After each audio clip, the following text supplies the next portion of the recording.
നമുക്കിന്ന് ഒരു അപ്പം ഉണ്ടാക്കാം. എങ്ങനെയാണ് ഈസി ആയിട്ട് ഒരു അപ്പം ഉണ്ടാക്കിയെടുക്കണമെന്ന് നോക്കാം കേട്ടോ. ഞാൻ അതിനുള്ള മാവൊക്കെ തയ്യാറാക്കിയിട്ടുണ്ട്. ഓക്കെ, ഇവിടെ എണ്ണയും ചൂടാണ്. ഓക്കെ, ഈ അപ്പം ഉണ്ടാക്കാനായി 1 കപ്പ് പച്ചരി, 1 കപ്പ് പുഴുങ്ങലരി ഒരു 3-4 മണിക്കൂർ വെള്ളത്തിൽ കുതിർത്തി വെക്കുക കേട്ടോ. പിന്നെ ഞാൻ ഇന്ന് പീസ് വെല്ലം എടുത്തുകൊണ്ട് അതിനെ ഒന്ന് കുത്തിയിട്ട് ആണ് എടുക്കുന്നത്. അതായത് 1 കപ്പിന് 1 കപ്പ് വെല്ലം. കൂടുതൽ വേണ്ടവർക്ക് കൂടുതൽ ഇടാം. പൊടിയാണെങ്കിൽ നമുക്ക് അതേപോലെ മെഷർ ചെയ്താൽ മതി കേട്ടോ. പിന്നെ അതിനെ മിക്സി ജാറിലേക്ക് ഇട്ട് എല്ലാം കൂടി അതിലേക്ക് ഒരു 10 ഏലക്ക കൂടി ഇട്ട് കൊടുക്കുന്നുണ്ട്, തൊലിച്ചിട്ട് കേട്ടോ. പിന്നെ അതിലേക്ക് നമ്മൾ ഒരു നുള്ള് ഉപ്പും കൂടി ഇട്ട് കൊടുക്കുന്നുണ്ട്. അതിലേക്ക് ഒരു വാഴപ്പഴം കൂടി ആഡ് ചെയ്യുന്നുണ്ട് കേട്ടോ. എല്ലാം കൂടി ഒന്ന് അരച്ചെടുക്കുക. ചെറിയ തരി ഉണ്ടെങ്കിൽ കുഴപ്പമില്ല കേട്ടോ. എന്നിട്ട് അതിനെ നമ്മൾ നല്ലോണം ഒന്ന് മിക്സ് ചെയ്തിട്ട് അതിലേക്ക് നമ്മൾ 1 സ്പൂൺ എള്ള് കൂടി ഇട്ട് കൊടുക്കുന്നുണ്ട്. എള്ള് നല്ലോണം ഒന്ന് കഴുകി കല്ലില്ല എന്ന് ഉറപ്പ് വരുത്തിയിട്ട് ഇടണം കേട്ടോ. എന്നിട്ട് അതിനെ 1 മണിക്കൂർ നമ്മൾ കുതിരാൻ വയ്ക്കാൻ പോകുന്നുണ്ട്. അതിലേക്ക് നമ്മൾ നാളികേരം കൂടി ചേർക്കുന്നുണ്ട്, ചെറുതായി മുറിച്ചത്. അത് വേണേൽ നെയ്യിൽ വറുത്തിട്ട് ഇടാം. പിന്നെ നമ്മൾ എണ്ണയിലല്ലേ ഉണ്ടാക്കണം, അതുകൊണ്ട് പിന്നെ വറുക്കുന്നില്ല. അതിനെ അടച്ചു വെച്ച് 1 മണിക്കൂർ അതൊന്ന് ആവട്ടെ കേട്ടോ.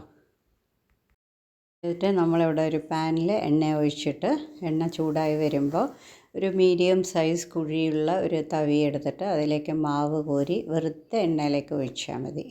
അപ്പോൾ എത്ര മാവുണ്ടോ അത്ര സൈസ് വലുപ്പത്തിലുള്ള അപ്പം കിട്ടും. ഇപ്പോൾ നമുക്ക് ഒരുപാട് വലിയ സൈസ് വേണമെന്നുണ്ടെങ്കിൽ കുറച്ചുകൂടി വലിയ പാൻ വെച്ചിട്ട് അതുപോലെ ചെയ്യാം. ഞാൻ ഇന്നൊരു മീഡിയം ടൈപ്പാണ് എടുത്തിരിക്കുന്നത്. ഓക്കെ, പക്ഷേ അത് കുറച്ച് കഴിയുമ്പോഴേക്കും മേലെ ഇങ്ങനെ പാറി വരുമ്പോൾ അതിനെ ഒന്ന് പതുക്കെ തിരിച്ചിട്ട് കൊടുക്കുക കേട്ടോ. തിരിച്ചിട്ട് കൊടുത്തിട്ട് അതിലേക്ക് കുറച്ച് എണ്ണ മേലെ കോരി ഒഴിച്ച് കഴിഞ്ഞാൽ അതിങ്ങനെ അപ്പം പോലെ ഇങ്ങനെ നല്ലോണം ബൾജ് ചെയ്ത് വരും. ഓക്കെ, സോ അരികൊക്കെ നല്ല ക്രിസ്പി ആയിട്ടുണ്ട് കേട്ടോ. ഇങ്ങനെ കിട്ടും, ബ്രൗൺ കളർ, നല്ല ബ്രൗൺ കളറായിട്ടേ കിട്ടുള്ളൂ. ഓക്കെ, നമ്മൾ അതേപോലെ ഇനിയും അപ്പം ചെയ്തെടുക്കുകയാണ്, ബാക്കിയുള്ള മാവും കൂടി. ഓക്കെ, ഇനി വേണ്ടവർക്ക് 1 നുള്ള് ബേക്കിംഗ് സോഡയോ അല്ലെങ്കിൽ ഈസ്റ്റോ ഒക്കെ ഇട്ട് കൊടുക്കുക കേട്ടോ, ആവശ്യമുണ്ടെന്നുണ്ടെങ്കിൽ.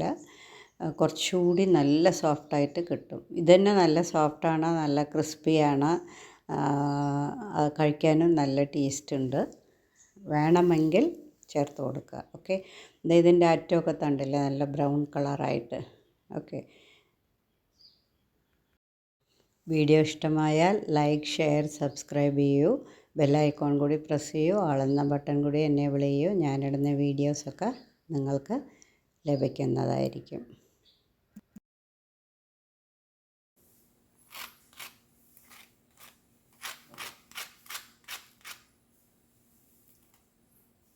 അപ്പമൊക്കെ ഉണ്ടാക്കി കഴിഞ്ഞു.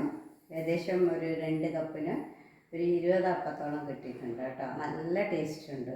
ഓക്കെ, സോ എല്ലാവരും ട്രൈ ചെയ്ത് നോക്കൂ. Happy cooking.